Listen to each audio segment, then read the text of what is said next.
The roses grown by this women's cooperative in Chiligatoro, Honduras, are famous throughout the region. Previously, they used a fuel pump to irrigate their flowers, which they grow under greenhouses to protect them. Que con la bomba de motor es más complicado porque hay que llevarlo a puro peso.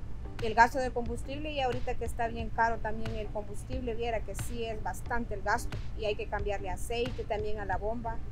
Al mes gastamos como unos 1,500. They have now invested in a 0.5 horsepower sunlight pump to reduce their expenses and make irrigation easier. Water is pumped from the lake to the water reservoir at the top of a hill. From there, the water is distributed by gravity to the drip systems. Every plant and flower in bloom receives its drop of water.